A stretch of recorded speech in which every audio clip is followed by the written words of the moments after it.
Thanksgiving. My name is Emily Carter. I'm 33 years old, and I grew up in Orange County, California, where family wasn't just important, it was practically a full-time commitment.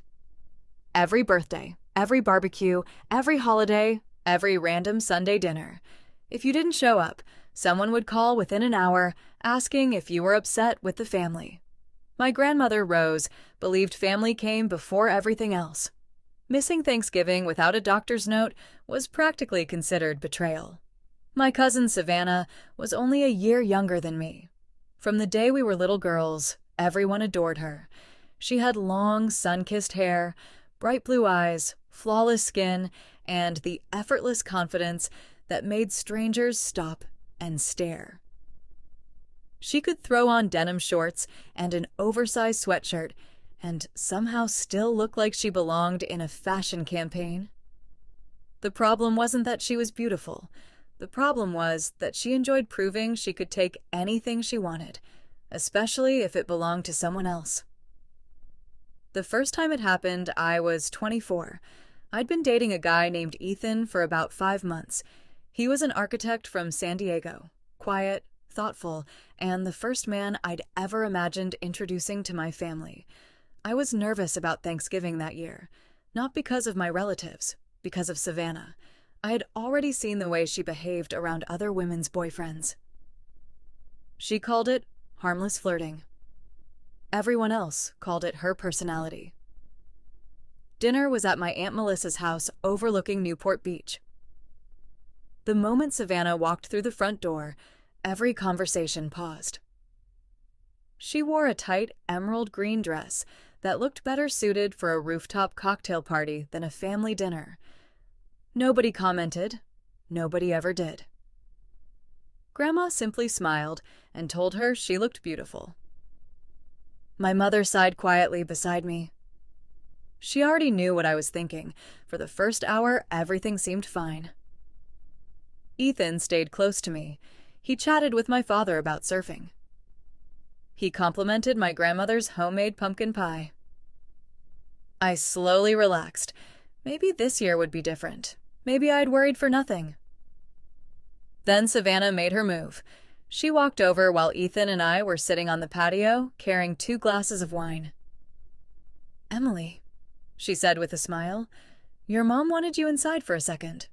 I frowned. "Really?" She nodded. "I'll keep Ethan company." Something inside me immediately tightened. Still, I didn't want to seem paranoid.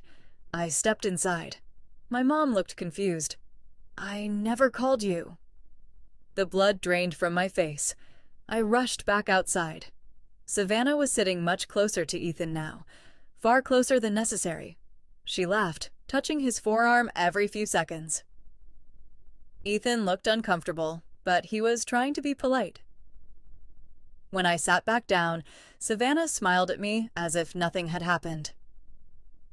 "Oh, good," she said sweetly. "I was just telling Ethan how lucky he is. You're one of the smartest women in the family." It sounded like a compliment. It wasn't. That was always her style. Everything she said carried 2 meanings. 3 weeks later, Ethan ended our relationship. He claimed work had become overwhelming. He wasn't ready for something serious. 2 months after that, one of my coworkers accidentally showed me a photo online. Savannah and Ethan, smiling together at a beach festival in Laguna Beach. His arm wrapped comfortably around her shoulders. I never confronted either of them. What would have been the point? Neither of them would have admitted anything. And somehow, that became the pattern of my life. There was Noah, then Lucas, then Ben. Every relationship followed the same script. Every holiday ended the same way. Savannah would arrive dressed like she expected paparazzi. She would slowly insert herself into every conversation. She'd laugh at every joke my boyfriend made, find excuses to touch his arm, ask for favors, request help carrying something, invite him into another room. By Christmas, by Easter, by 4th of July. I would notice the same expression in every man's eyes: curiosity, interest, temptation, Some resisted longer than others.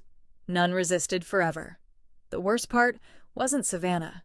It was my family. Whenever I tried talking about it, someone always defended her. She's just friendly. You're imagining things. Maybe you're being a little insecure. My aunt once actually laughed and said, if your relationship can't survive a little flirting, maybe it wasn't very strong. Even Grandma Rose told me that men naturally appreciated confidence. Maybe I should stop worrying so much and learn from Savannah instead. That hurt more than anything. Eventually, I stopped bringing anyone home. If I was dating someone, I simply kept him far away from family gatherings. When relatives asked why I always came alone, I'd smile and say I was focused on work. It was easier than telling them the truth. The truth was, I no longer trusted my own family. No one had ever looked me in the eyes and said, Emily, I believe you. Not my parents, not my grandmother. Not even the cousins who had watched everything happen year after year. To them, Savannah was simply outgoing, charming, and misunderstood.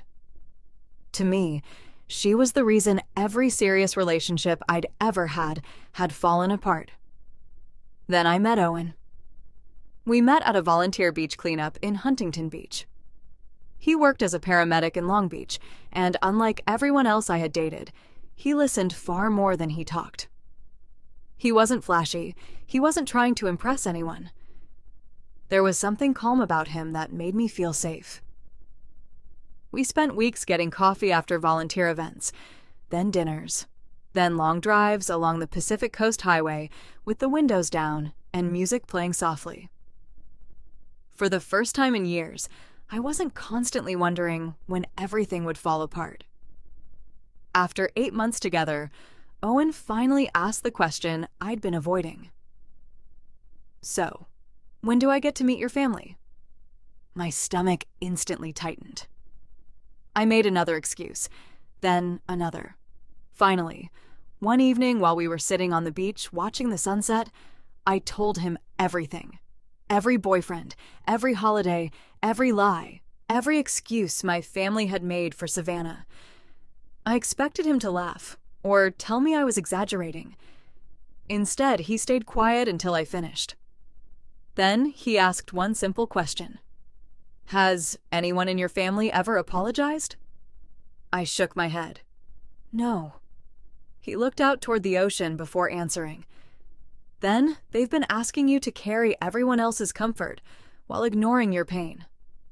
No one had ever said that to me before. A week later, my mom called. She begged me to come to Christmas dinner. Grandma Rose had been asking about me for months. My dad missed me. The family wasn't the same without me. When I hung up, Owen smiled gently. Let's go. I stared at him. You seriously want to walk into that? If we're building a future together, hiding forever isn't really a plan. I laughed nervously. You don't know Savannah. I don't. He shrugged. But I'd rather meet her than spend the rest of my life letting someone I've never met control ours. I warned him again. I told him exactly what she would do. She would compliment him, laugh at everything he said, touch his arm, find an excuse to get him alone. She always did. Every single time. Owen squeezed my hand. Emily, I'm dating you. His voice never changed. I'm not shopping. I wanted to believe him. I really did. Christmas morning arrived faster than I expected. The drive to my parents' house in Irvine felt twice as long as usual. I barely spoke. Owen simply reached across the center console and held my hand the entire way. When we pulled into the driveway, I noticed 6 cars already parked outside. The house was glowing with Christmas lights. Laughter spilled through the open front door. Everything looked exactly the way it always had. And somehow, that made me even more nervous, because every disaster in my life had started in that house. My mom wrapped me in a tight hug the moment we walked inside. You finally came, she whispered, sounding almost relieved. My dad shook Owen's hand with a warm smile and immediately started asking him about working as a paramedic. Within minutes, they were talking about emergency calls, traffic on the freeway, and the stress of night shifts. For a brief moment, everything felt normal. Then Savannah appeared. She walked down the staircase wearing a fitted black dress that looked more appropriate for an upscale rooftop party in Los Angeles than a family Christmas dinner. The room seemed to pause. She noticed Owen instantly. Her smile widened. "So you're Owen," she said as she walked straight toward him. "I've heard almost nothing about you." She laughed softly and held out her hand. Owen shook it politely. "Nice to meet you." She didn't let go right away. Instead, she tilted her head, studying him with obvious curiosity. "I was beginning to think Emily had invented you." Owen smiled politely. "I can assure you I'm real." Savannah laughed a little louder than necessary. "I guess we'll find out."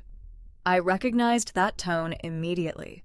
She wasn't introducing herself. She was starting the game. For the next 20 minutes, no matter where Owen and I stood, Savannah somehow found a reason to join the conversation.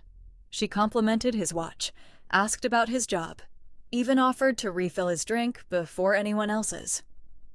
Owen thanked her each time, but every answer was short before he turned right back to me. For the first time in years, I saw confusion beginning to replace confidence in Savannah's eyes.